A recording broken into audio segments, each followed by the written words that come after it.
Hello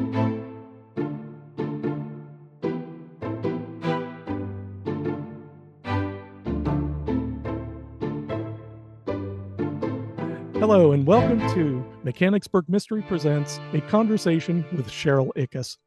Sheryl is a longtime mystery writer with 3 series under her belt.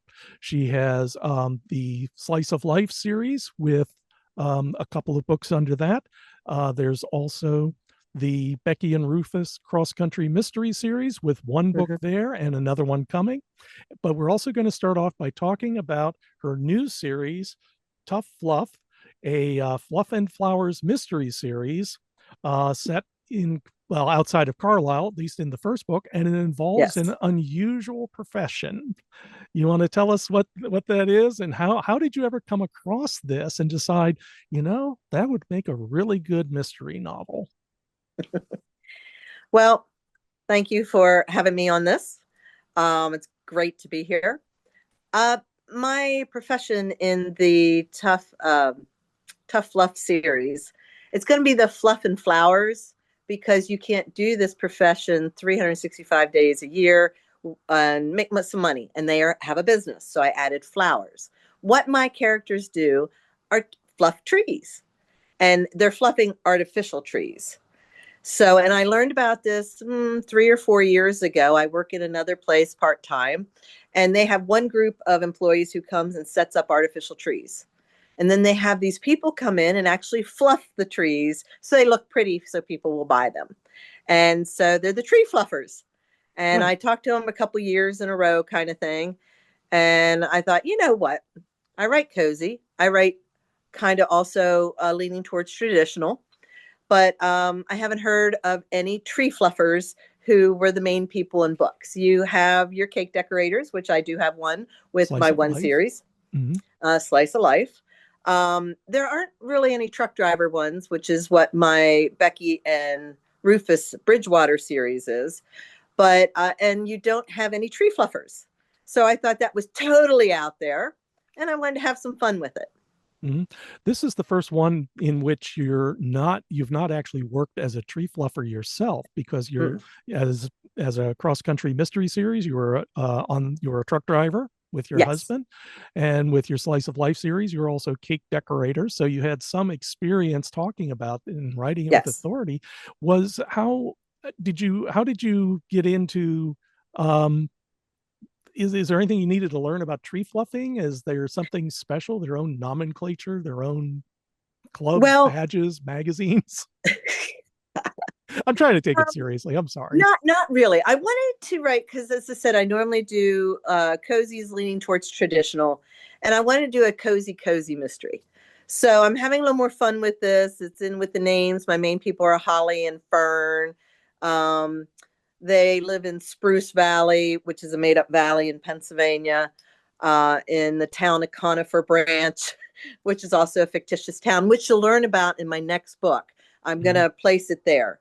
A lot of my other ones in this series are going to be placed in towns that actually exist. But I wanted to have a little more fun, going even kind of cutesier on the names and everything on the second book. But no, not any real research into actual tree fluffing, other than I did talk to some people who do it and found out where they applied. They applied in an ad in a newspaper down in Nashville, Tennessee. So, hey, this is another way to get my people to travel, so they're not killing off half their town. And I get to go investigate. Syndrome. Yes.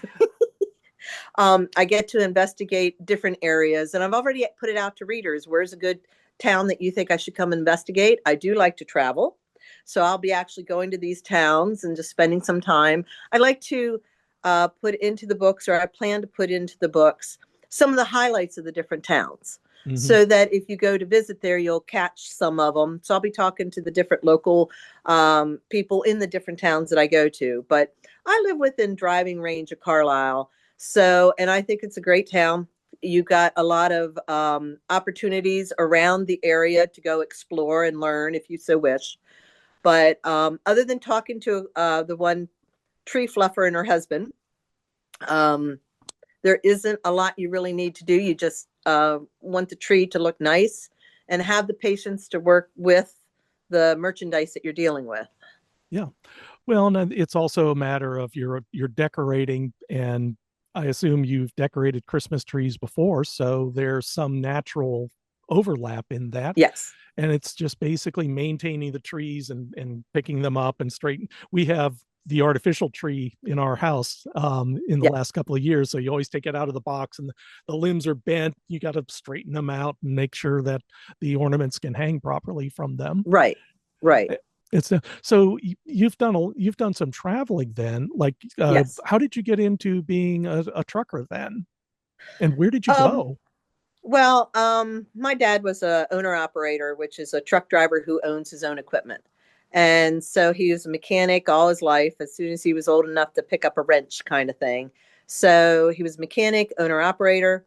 When I got old enough to drive, I always have like travel or the idea of travel. And I asked my dad to teach me to drive truck.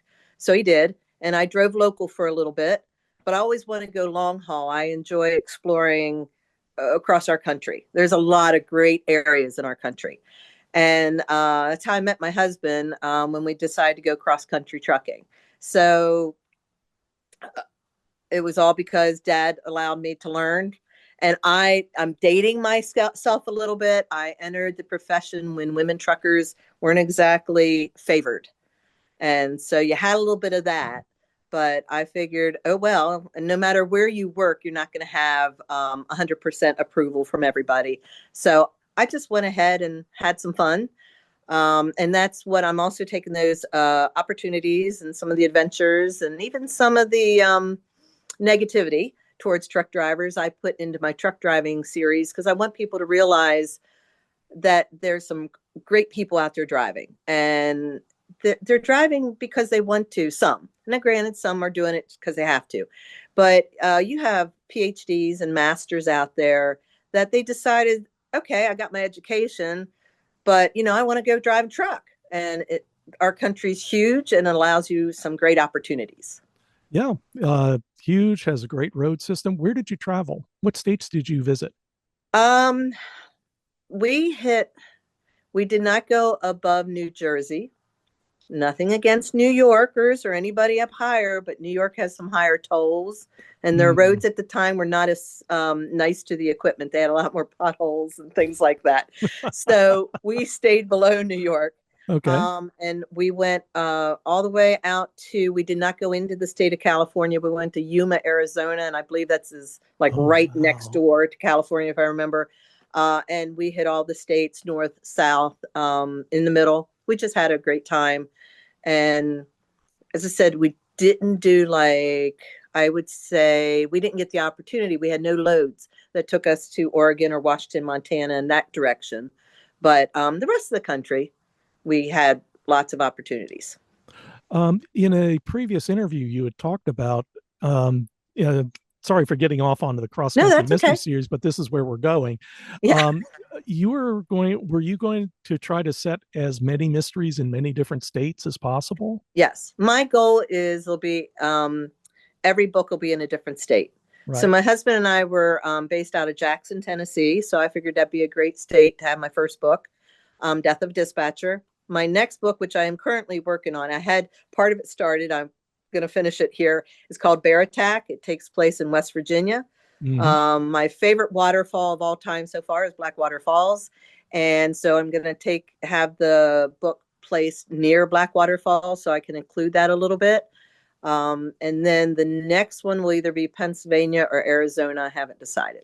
Mm, that's a tough choice. Yes. Ari- I remember visiting Arizona when I was 15, and it still leaves a mark on you. Yes. You've never Yes. seen heat quite like that anywhere else. Right. Right. Yeah. So let's see. Well, then let's go ahead and get into a little bit with Fluff and Flowers, because of Okay. course now you had said it in Carlisle, outside Uh-huh. of, there was a house outside of Carlisle. Did I get that Yeah, right? And, basically it's on the edge. It's on the edge. There's a road there called Wagner's Gap, and it comes off of Wagner's Gap Road. So mhm. I include a little bit of the roads in the book, and that's how I'll probably continue to do so people can get the lay of the land and get a feel for the town. But I don't mention any businesses that currently exist. I don't want to date the book. I hope that all businesses keep going, but I don't want to say, hey, go to this place. And then, the books hopefully will last around and be passed around and bought for years. So I don't want them to come back and say, oh, what happened to? So just because this place might make great breakfast food, maybe someone real close will be making great breakfast food then. So it gives a little bit of runaround. In going back to my trucker series, just real quick, I mentioned a certain family called the G Hog family. They're actually the groundhog family. Mm. And that little storyline with the mailbox and everything, that is something that took place in Harrisburg, actually. That was a real destination. I had some of my readers go there. They said, Sherry, we got to see this mailbox. So I told them where it was. But now that has been taken over by somebody else. So the G Hog mailbox is now gone. So I'm trying to avoid locking in any one spot again. That is, I think, a very wise decision, because you do run into that kind of problem where they're just not going to be there anymore. Although I Right. like the idea of giving the flavor of the area, because that was one reason why I had read Rita Mae Brown's mystery series set in Okay. Crozet, Virginia, outside of Charlottesville. And we actually visited Crozet. My wife and I, we stayed in Charlottesville for a long weekend and drove out there just to see the signs and go, yes, Cool. it's here, looks nice. Very, so that was very nice. So I guess then if I go to Carlisle Tea Shop and ask for Bacona, I'm not going to find her there. Well, actually, that tea shop actually is in Mechanicsburg, but no, Bacone is not. Um, I just love bacon, so I work that into my different stories.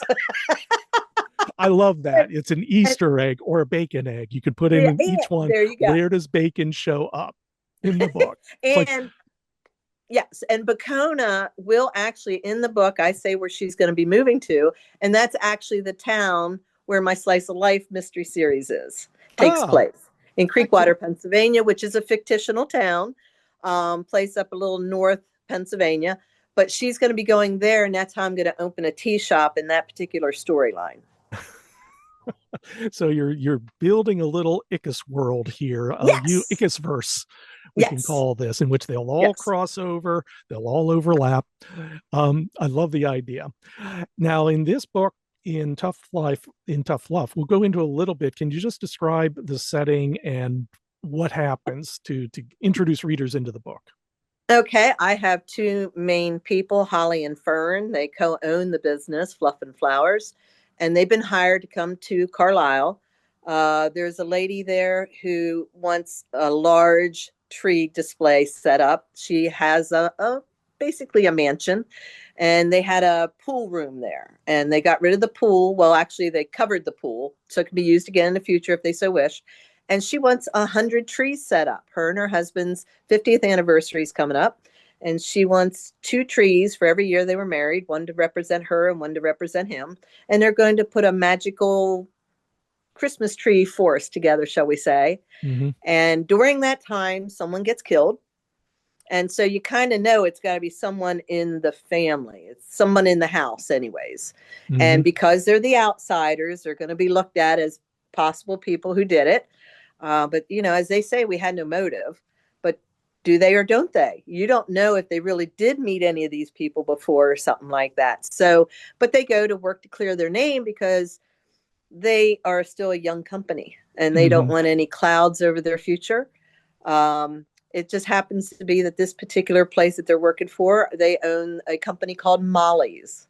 And anybody who's from this area might be able to connect it to another place in this area, because Molly's buys excess or extra inventory from other stores and they sell it in their stores.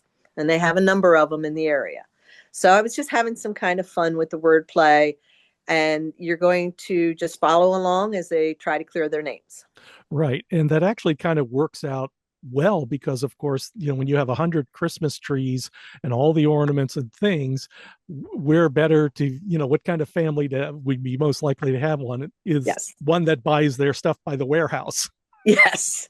So they actually can say, okay, just it's like, I know business people. I've met a number of mid to low level business people that, they run their own companies and they almost treat it like their own personal fiefdom. Right. Okay, so let's see here.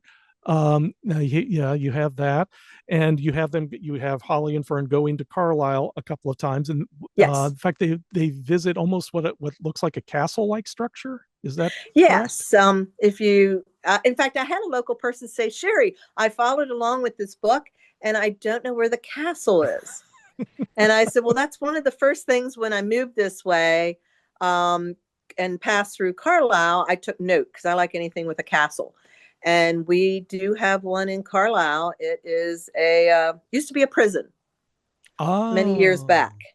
So if you go through the main drag through Carlisle, you'll pass that right on the main drag. mm-hmm, And it used to be a prison. mm-hmm. And Thankfully, it's not anymore. yeah, yeah, but it's definitely a sight to see in Carlisle. Yes. When my wife grew up in Camden, Wyoming, which is a little town outside of Dover, and there is in their neighborhood there is a house that actually the owners you look at it from the outside, stone walls, turrets on all the corners, and the little crenellations as there, so that you can expect when you hit the doorbell that somebody's going to look over and pour oil on you. Cool. Cool. And Not it that does. you want oil poured on you, but anything castle will catch my attention. Yeah, yeah, it is very very pretty. Um, so we have that. We have this series, the Tough Fluff, the Fluff and Flowers series, and if we've talked a little bit about the trucking series, that one Mhm. is you have one book set, Death of a Dispatcher, set in Tennessee, right? Because you Yes. have it. Mhm. As a matter of fact, you have the cover behind you. I see, Yes. and you can actually see. And I don't know why I'm pointing at the screen here that nobody can see, but I'm pointing at It's the right state here. of Tennessee, right, Yes. right And then there. if when I grab this one, just real quick, Yeah. on this one here, there are all my books in this series will have about the same. That picture is of the Great Smoky Mountains. Oh. We took that, and then my daughter actually created my designs on my books, so she has my trucker. So anybody who can see, maybe I read that one, I don't know. The states will be on the trailer of the truck. Mm-hmm. So in this one, it's the shape of the Tennessee. The next one's going to be West Virginia, and I like how she does the postcard on the back, and that all ties in with the G Hog family. Mm-hmm. So on the back of every book will be a postcard and everything. But yeah, and then something from the story itself will be in the center of the book cover. Mm-hmm. So they'll all be based like that. But um, I have known trucking all my life, and so I just really enjoy anything to do with trucks also. No, that too. Is that was that your truck, or is that just a whose truck is that on the cover? On this one, it's Becky and Rufus Bridgewaters. They Oh, have a blue truck, but see, I'm going to be changing the design on the truck periodically as their family expands. There's a design on there that does. I talked to a gentleman who was actually my cousin who had a body shop. Make sure that this is something you can do to your trucks. My mm, husband and I own Mack trucks, and we had a cab over when we went cross country. Then when we came back local again, he ended up getting a more conventional truck. So we were owner operators for 25 years. oh my And gosh. so now, in fact, he's still a driver, but we decided to he decided to go company this time. So we don't own our truck anymore, but he's still driving truck. Hmm. So that is, if you're owning your own truck, then you're responsible for all the repairs, all the maintenance. And you And said all you the had, taxes. yeah, and the taxes, yeah. And you said a cab over, so that's the part over the cab that has like Well, a no, sleeping loft. Is that it, or what? a cab over is those trucks that have no nose. When you Oh, see them, they're oh, slightly older. There's still some out there, which surprises me. They don't make cab overs as much anymore. But those are the ones that just don't have the nose. Your engines, think of when you went to school and you had those flat buses and the yeah. engine was inside. That's the cab over kind of thing. Hmm. So I was really intrigued not too long ago. I saw a couple cab overs on the highway, and it's like, they still make them. Years and years ago, I worked for the Flowers Baking Company delivering bread. And every once in a while, as I'm going down the aisle in the supermarket, I'll still pull the loaves and go, okay, this straighten the loaves, make sure that they're oriented the right way. You know, you just that smell of fresh Yeah. baked bread when it hits me, because I would walk into the warehouse at 4 in the morning, and of course it's fresh from the bakery, and they're just some memories and some responses you just can't get rid of. So you see the same Right. thing. You see a truck on the road and you look at it with a trucker's eye. Is that the idea? Yes. Yes. And I'm going to take some of the adventures that we had on the highway. We still have friends who drive truck. I have my some adventures from my dad drove truck. They'll be woven into some of the stories. So Mm-hmm. it shows some of the risk of driving truck out there, as well as some of the fun of driving truck. So, and it's hard on the families themselves because the truckers are out. When you're long haul, you could be gone for weeks. It Yeah. all depends on what you have set up with the company you're working for, and it's hard on the families because that member isn't there to see everything going on. Um, but it can pay well. It's good, like any other job, it's ups and downs. You got pros and cons. Yeah. Yeah. But I could see that's, it's an interesting profession because it's Yes. unlike an office worker job or a 9 to 5 job, even what Hmm. I did working at the newspaper. You're in a building, your routine is very straightforward, but you're out Hmm. in the world at all hours.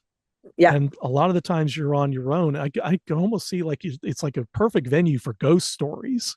Yeah. I I don't know why I said that. It's just, but it's like Well, it's those areas where if there were going to be anything unusual happening, you're going to encounter it. and there'll be something like that happening in one of my future books. Mm-hmm. In Bear Attack, you're going to have bears can be a number of things. You can have someone's last name Bear. You Yep. got bears that roam out there. I there's like 4 or 5 different meanings to the word bear. So Mm-hmm. when bear attack is not just as simple as thinking, oh, this black bear is going to attack someone. And then in the crime scene, there's going to be an extra big footprint. Mm-hmm. Okay. So I would call it, a really big footprint. And so there's a cryptid out there that goes by that. Mm-hmm. And West Virginia, as well as a lot of our other areas, are known for having visitations from Bigfoot. Mm-hmm. So he's going to actually enter the bear attack also. Oh, well, that sounds fascinating. Is there a timeline for publishing that? It probably won't be until summer now. It Mm. just, life has a tendency to step in. And this one was actually I had submitted it to the Claymore Award down in Nashville. I think it was 2 years ago now, and it made Nashville. It made a finalist in the Claymore Award. Mm-hmm. But I have and one series that we haven't mentioned is my fairy series. It's for young readers. However, Mm-hmm. adults have read it too and told me they like it, and it takes place in the same town as my slice of life. And so that one had come out, and then the tree fluffer one just caught my attention, and I like anything Christmas, so it's like, Sherry, you got another idea for a book. And I That's thought, no, we're going to go ahead and we're going to do the tree fluffer series, get that started, because it's a cozy one. And I will get to my trucker series again. So bear attack is currently top of my list, and that's the one I'm working on. right. And you have another Christmas related story, as long as we're talking about Christmas books, but it's set in your Slice of Life series, A Murderous Mm-hmm. Christmas, right? Yes. Now, how did you get from cross country trucking to cake decorating? Well, to be honest, we were cross country trucking, and then the company that we worked for bought another company, and they sunk all their running money into that.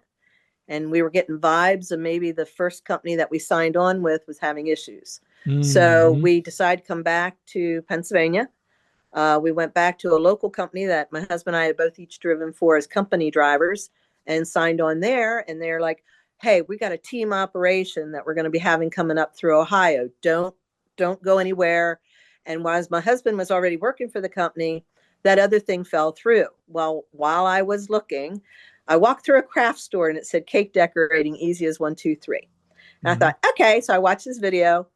My mom was an art teacher. So when I grew up, you didn't just have a simple cake anyways. If you took something to school, it wasn't just a simple cupcake.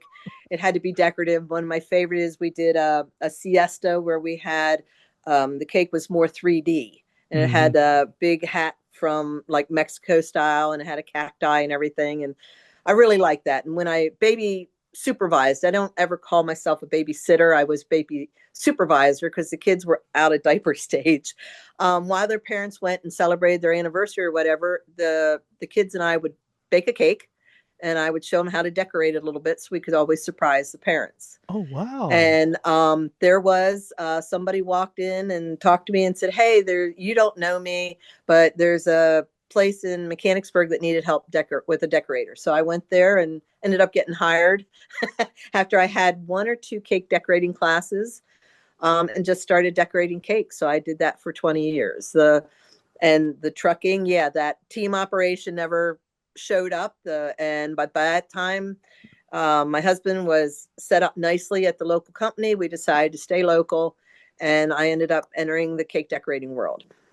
And you worked at it for, I understand, right, 25 years? About 20 years cake decorating. About Both 20 years, and I had my own cake decorating business. I had worked for the place in Mechanicsburg. And then after I stopped my one at my house, I ended up working for an ice cream shop in Carlisle for a while. So I was decorating cakes there for, I don't know, 10 years, something like that. So I had the cake decorating skills. I like to put a few of those hints into my cake decorating. The truck driving comes through on the cross country. And I like to fluff trees. So I figured, hey, I enjoy anything like that. And also, I bring out how the ornaments in a lot of cozies, you have recipes in the books. So I do have some recipes in my books, but in Tough Fluff, I decided to do a craft. So you can make an ornament instead. Yep. It's not going to come in, but you get the idea. It's there. But it's in the back of the book. Yes, they just have to come and buy the book. Absolutely. Absolutely. But you can have fun making a craft, which is a tree ornament for your tree. I used to think that the best trees out there were all the ones with just the simple round balls on. And when I was much younger, I thought, why do you want all those different shaped ornaments and everything? Well, now you look at my current tree and almost every one of them is not a round ball. Because there's a lot of sentimentality. Every year I try to get at least one new ornament for that tree. If I go somewhere like New Mexico or Arizona, when we took a trip out there, then I got something that way. And then it's just that much more fun when you decorate the tree. You relive those memories. You might have a tradition that comes to mind or a person in your family that comes to mind as you put that up. And it's just fun to hear the stories of why that ornament is on that tree. Yeah. Now, and if you come to my house, one of the ornaments that I really like, it's made out of glass and it looks like a piece of bacon. So even the bacon enters decorating the tree. That must be the one you put very carefully, maybe over a spreading branch, because you don't want it to drop off. No, you don't want it to drop. You have cats? Not currently, but when we did, he didn't climb the tree anyways. What he did was he guarded the tree. So in Tough Fluff, I talk about how the cats come in and guard the tree. That is based on our cat Angel. He would come in as soon as the tree goes up, be it artificial or real. Both have pros and cons to that too. And sometimes it just comes down to, is I want to put the tree up that weekend. And if I go cut a tree, it's going to be too wet and soppy and, to be able to decorate. Right. So that's the artificial year. But as soon as we would put a tree up, Angel would come out and lay right under it. He was the guardian of it. And then he would stay there for 3 days after the tree came down. He would always go to that spot in the living room and lay there and guard that area. I guess he was hoping for another tree to come back. I don't know, but you could actually count. It would be for 3 days.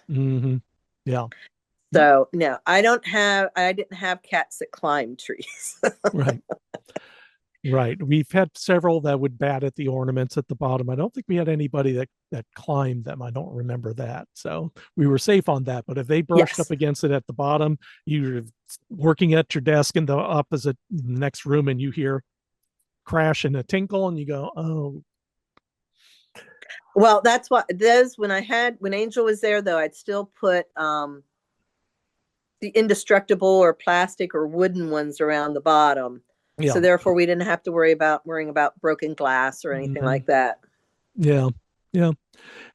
Were you always a storyteller? Do I would you say a feel? lot of times, yes, because even in elementary school, if we had a writing assignment and you only had to do a 2 page or whatever, mine usually end up gotten bigger. I did one on a groundhog, so I made a paper mache groundhog. So there was actually a 3D item there. So when you had to present it to your class, you had the groundhog. Mm-hmm. Or as I said, or sometimes we made a cake that represented something out of the book, out of the story. So yeah, I would say so. And they're always running through my head. So I decided, you know what? Let's stop the running through my head and just let's start writing them on paper. Do your characters talk to you? Periodically, yes. What do they say? Put me in the story, or do they actually kind of talk more like they're in the story itself? It's more like, okay, if I want them to do this way, and they're like, no, I guess they kind of tell me their direction at times. Or, hey, why don't we go to this state? Or why don't we pop into this book or something like that? So they I'm picturing one way, and sometimes they influence me to go a slightly different way. Right, right. My wife has her characters talk to you, and I go, mine don't. I want Well, them to that's tell me. It would make my storytelling so much easier if they told me what they were going to do. okay. Well, Just let's different way, different just ways. different ways Yeah, of doing it. it is. And that's what I find so fascinating about there are apparently people who don't think in their head because I have conversations with myself. My brain is working and it's all sentences. I'm not dealing. Yeah. Images are really difficult. I have to have an image out here if I need to be inspired by something because I Okay. don't see those. But I hear words and I hear conversations and ideas. But for some, Hmm. that's what fascinates me. It's like the taste, various senses, because my daughter is very sensitive. She has a very sensitive nose. And for a long time, we thought, oh, you're making this up. You can't smell the cinnamon in this. It was just like one part in 100. She can because her Hmm. grandmother could. And meanwhile, my wife has sandpaper for her tongue. She just drinks Navy coffee, the kind that's been sitting out for 3 days and the Oh filter no. is still dripping the bitterness into it.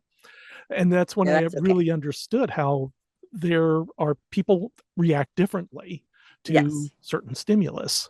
Hmm. So let's talk a little bit about your slice of life series.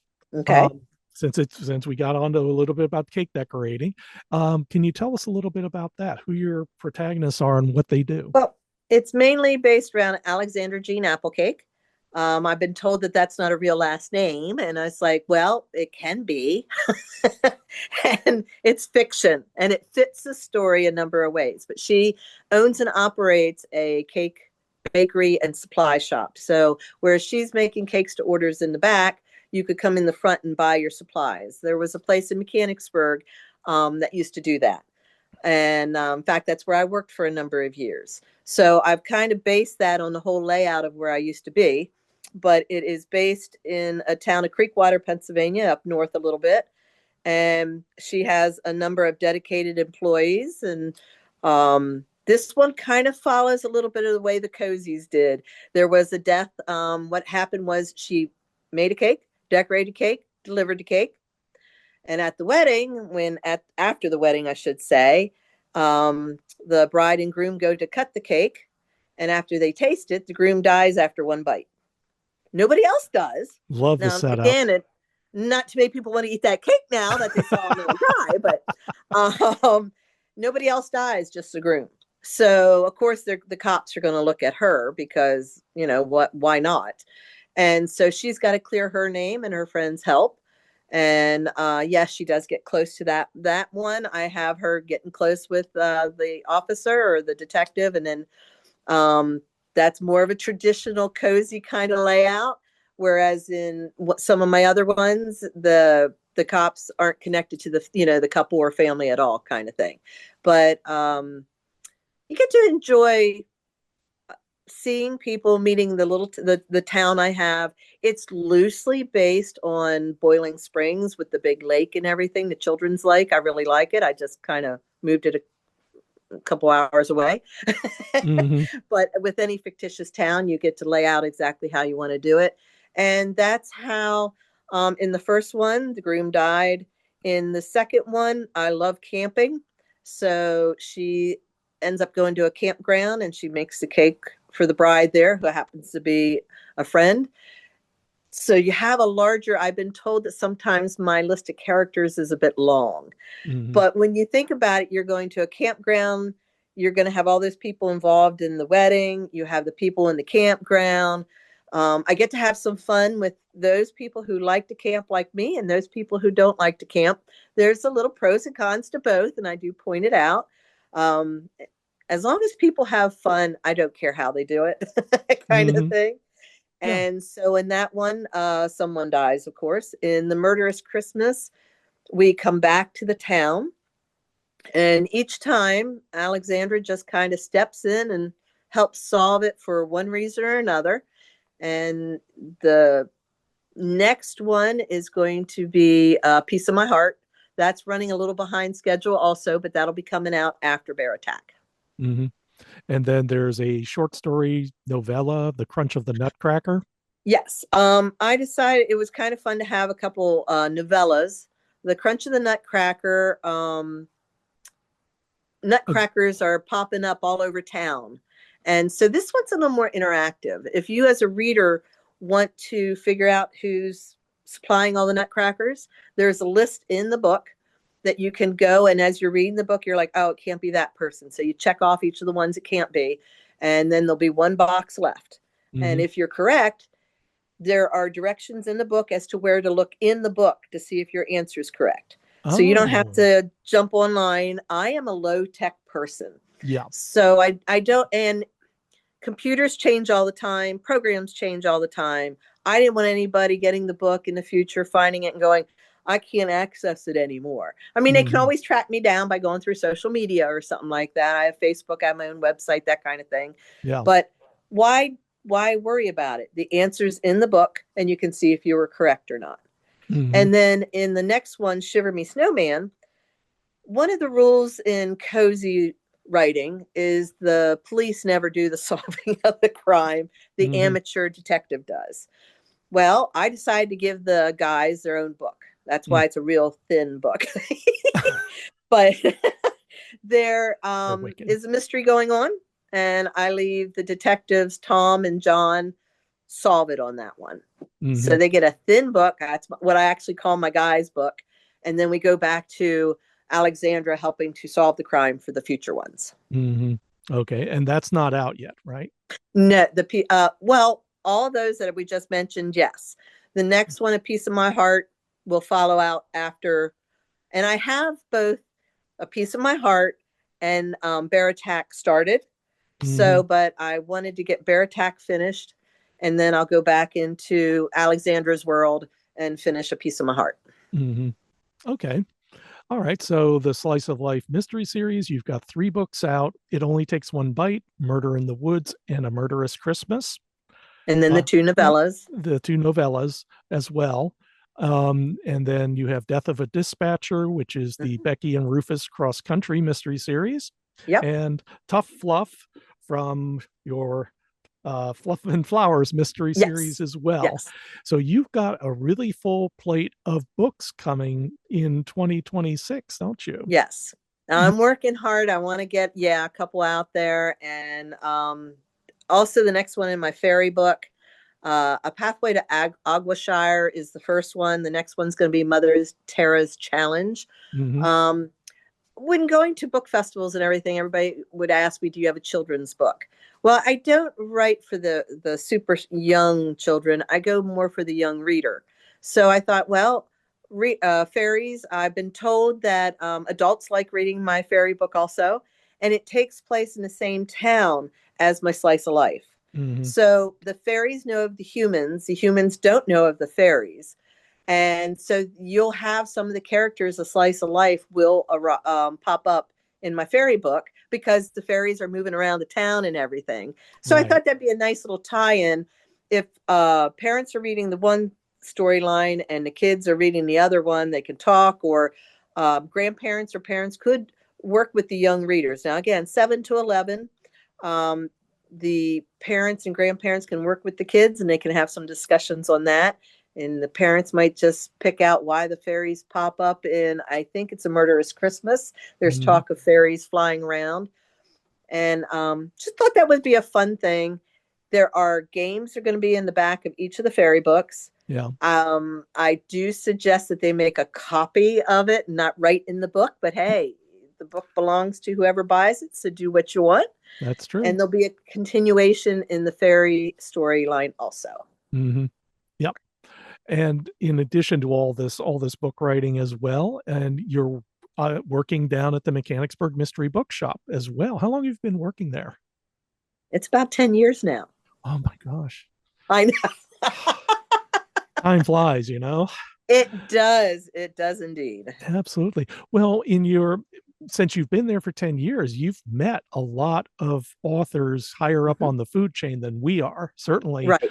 Have you discovered any authors or in general that you thought, wow, I really like what they're doing? It's not like the best author or anything like that, of course not. Or there are authors where they say something, you go, oh, I could use that as a writer. Is there anything that comes up like that? Yes, I can't think of anything really specific at the moment, but I tune into lots of things going on around me, listening to other authors to see what works for them, maybe what didn't work for them. Traditional publishing versus self-published. I'm self-published. There's pros and cons to both of that. Yeah. What is kind of funny is if you're at my other job, something came up there. I had a question on my bear attack, how I wanted something to work with a tool. And someone came up with, they said, oh, hey, and they explained something about a tool. And I said, that's it. That's what I needed for my bear attack. I was trying to figure out a little bit of an issue. Yeah. And that took care of it. So I'm always looking out for ideas, no matter where, whether it be on computer, in the real world, in the store here. Just listening in to see if there's things I can adapt. I do the trade paperback size because a lot of the readers in the book discussion groups, they kind of lean towards the trade paperback. Mm-hmm. We in Tough Fluff kind of made a mistake when I uploaded it. My font's a little bit larger than in mass market. It's a 14 count. It's actually a little larger than in my trade paperback too. But yeah, talking to a number of readers, they really like that size. So any more books that are in the Fluff and Flowers will still be that larger font. People said it's easier to read. You don't have to worry about your glasses. It's far from it's not large it's print not by far. too thick either. It's 387 pages. So it's very, very easy to handle. Yes. And they like the size. They like how it sat in the hand. And I listen for that. A lot of readers seem to prefer cream paper with the black, not white paper with the print. So, but again, pros and cons to both. I had one person say, oh, you use cheaper paper. It's cream. It's like, no, it's not cheaper paper. It's just that people said it's easier on the eyes than the stronger contrast of white and black. But again, each their own, and the authors will like maybe different looks and everything. Different readers, just because we have a lot in this area that like it this way, there might be a lot in another area that prefer the white paper. So, but I do like to listen in on if animals, how they prefer the animals to act. Do they like them when they talk to you? Do they not? But that's a lot of that's going to come down to just how it works in the storyline itself. Yeah. And you're not going to please everybody. So you might as well just please yourself. I will say that there was an author that I read, I think, and I am not a romance reader. I write what I like to read, so it goes more towards cozy and traditional. But there was an author, I think her name was Jackie Collins. She's Joan Collins' sister. Yep. And she said, write the book that you want to write, and readers will find you.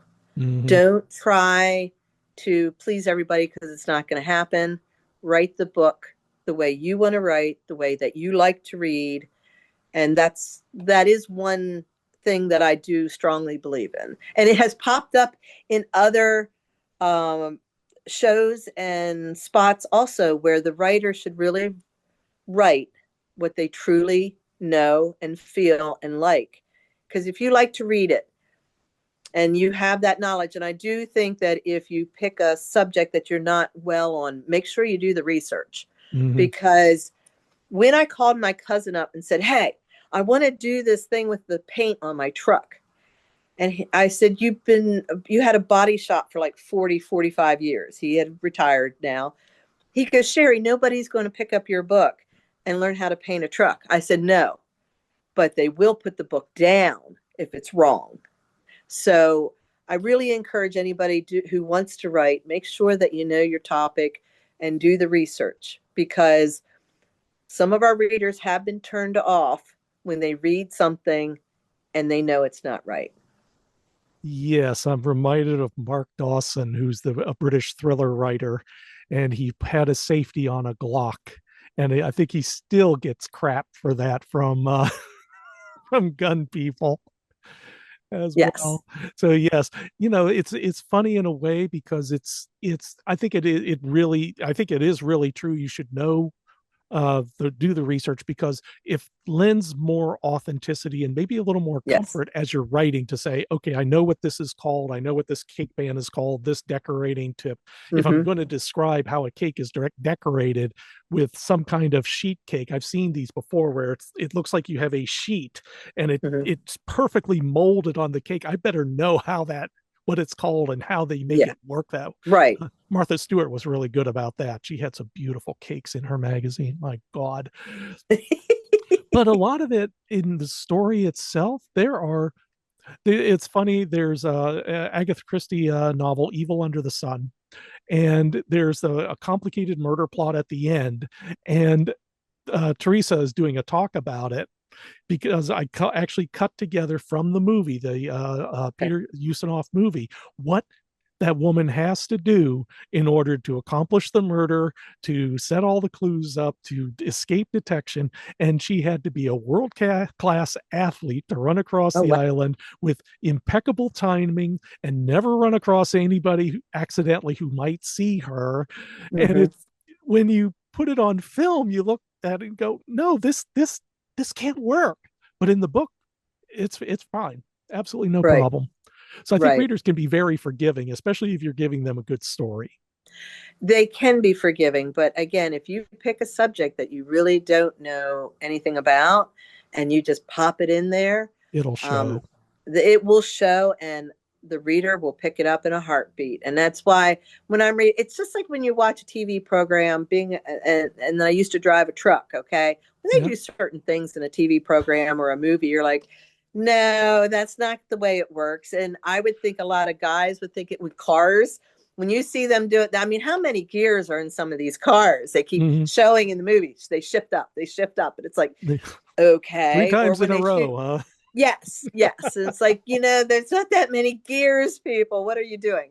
So when I read a book, if I find something, and I have had that happen where I'm reading a book and something was so wrong, I just put the book down. And I can honestly tell you, I've never picked up another book by that person again. Mm-hmm. There's so many books out there, so many great stories, so many great authors, that if you don't put your research in and do a good job and lose a reader, you don't want them to take that risk. Yeah. And that's why I kind of lean towards writing what I know, writing what I like, and just hoping that readers find it and enjoy it also. Mm-hmm. And on that note, if people want to learn more about your books, how can they find you? I do have some books here at the Mechanicsburg Mystery Bookshop, a couple other stores in the area, but you can also check my website. And It's available at all online booksellers. We put there it you that go. way. There you To go. say Thank that, you very but your much. website, what's your website? Because it's My website is SherylCDickes.com. CD in the middle. So Yeah, it's a Sheryl C.D. CD, Ickes, just like on the, and that is my real name. just like it. It's Sheryl Somehow, C.D. Ickes. Someone asked me there, if it's, focused. Ah, there you go. Someone said, does that stand for something really cool, like Crazy Dog or something like that? And I said, wouldn't that be cool? But no, that's just my name. it should be anyway. This is fiction. You're a fiction Yes. writer. Who knows? You know, I may come up with something. well, if you ever write fantasy, you can just do like J.R.R. and say, SCD Ickes. There you go. There That's you go. punchy. That is Sounds like a punchy. plan. Right. Well, thank you so much, Sheryl. It's been wonderful talking with you. And I just want to mention as well to the viewers out there, this is going to be the last episode that I am hosting of Mechanicsburg Mystery Presents. My wife and I are going off to do some other live streams. We have a special press channel on YouTube in which we're doing work on there. So Oh, awesome.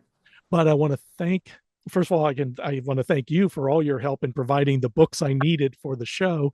And of course, Deb Beamer for putting me on here in the first place, suggesting that I would do it. It's been great fun. I've met some wonderful authors and had some really stimulating discussions. And I'm going to miss doing the show and talking with people who I've never met before. But I got a chance to meet people that I was really looking forward to meeting, and people I didn't know until I actually talked with them. So thank you very, very much. And this is Bill Peschel for Mechanicsburg Mystery Presents. And I hope that your favorite book is the one you're reading right now. Awesome. And thank you. We'll see you. All right. Bye-bye. Okay. Bye. Mechanicsburg Mystery Presents is sponsored by the Mechanicsburg Mystery Bookshop in Mechanicsburg, Pennsylvania. To learn more about the store, visit the website at www.mysterybooksonline.com. And thank you for listening.